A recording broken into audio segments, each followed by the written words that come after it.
What is halal? People say these people chant their magical slogans on the meat, so when we eat it, we want to be Muslims. That is the most foolish statement I've ever heard. All the creatures have been given life by the Almighty. What gives me the right to take the life of a cow away? I don't have the right. So the Almighty says, well, under certain conditions, you may be granted permission to take that life away in a specific way. So I am not allowed to destroy the creatures of the Almighty for no purpose. I cannot even destroy the ecosystem without purpose. If I want to cut trees down, I need to ask myself, why am I doing it? If there's no purpose for it, leave the tree. It has life of a different nature. You're a Muslim. You need to be at peace with everything else. But yes, if there is a need for firewood or there is a need to clear the path, I may say, in the name of the Almighty, the giver of the life, and I begin to cut that tree. So what about insects? Before you spray your mosquito repellent, that little sound that irritates you, before you spray your doom, you say, in the name of the Almighty, Bismillah, you spray your doom. What happened? They were doomed. But that was for a purpose. You don't just go and destroy. If a reptile is harming you, you may, by the name of the Almighty. You need to take His name because He's the giver of that life. Who are you to take it away? So when it comes to the animals, there are certain animals that are permissible to eat. You cannot just be barbaric. The way you have treated the animal from the point of its birth to the point of its slaughter is extremely important. You need to be completely humane even with animals. You need to treat them, give them that life that they deserve, feed them properly, give them that air and the space. If you were to look at abattoirs that belong to non-Muslims, they are very barbarically run. To be honest with you, I've visited, I've seen, we are so shocked, nauseating. And people say, yeah, you guys are doing something that's very barbaric. Oh, come and see, we'll show you how it's done, come. So now when we get to the cow, for example, or the sheep that has been fed properly, and it has not been force-fed and kept in a pen like the ducks of the world and the chickens that don't even grow feathers anymore because they are modified. Their sole purpose of being given life is to grow until they are killed brutally in order to be served on the table. Not halal. We don't want that. It must be accorded its life. It must be treated as a proper chicken.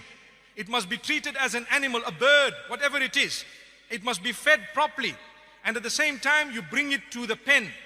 You slaughter it in a way that it does not witness the others. And at the same time, such a sharp blade. And why is it that the throat is used? Because of the central nervous system. Powerful statement. Sometimes people hack these animals to death. People say, you need to stun these animals. Did you know that there is research that proves that stunning an animal actually creates greater pain than if you don't stun the animal? People say, how? Go and check. You're confusing the animal totally. You're killing it unconscious. What are you talking about? Amazing. If you were to get cut with a blade as you're shaving, you won't even know that you're cut until water goes on it. Why? The razor was very sharp, very sharp. So we are to use a sharp blade, quick slice. When I burn my fingers, what happens? A message goes from the sensory nerves to my brain, central nervous system. It says, you are hurt, lift your hand up. It happens within a split second. But if the central nervous system is ruptured from the jugulars, the pain, the message goes up, it gets stuck there because it cannot go up anymore. Blood system, bloodstream, out. So what happens? It numbs to a halt. That is halal. If you were to slice it, the message will not go from the bottom to the top, nor from the top to the bottom, because the jugulars are gone. Windpipe and food pipe. And you have to take the permission of the giver of that life when you are slaughtering it. If not, we don't want to eat that. You have stolen it from the property of God. Allahu Akbar. How can you just cut an animal? Who are you to take that life away? You need to say, in the name of the giver of the life here, I'm taking this by your permission. Such a humane way, beautiful. That is termed halal. You are taking the life away. And this is the original system of the Jews and the Christians. It is the original system that was taught by all the messengers. Islam adopts it quite strictly, and so does Judaism. And I'd like to think Judaism adopts it even more strictly. Go and study, you will find it. Same system. So why do people pick on halal?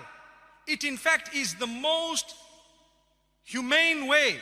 In fact, it is the way of being protected from horse meat. Allah protect us, yes. And the supervisors will ensure that things are happening. They will tell you, we guarantee you that this thing was done properly. And guess what? It's not a horse, my brother. It is a privilege and honor to eat something that was slaughtered by the name of the giver of the life. To say only for eating purposes, consumption, we took into consideration every rule that you have put, and we have actually fulfilled everything. So we hope we will now get the blessing of the food that we put into our mouth. If not, I'd rather eat the vegetables. May Allah protect us, really.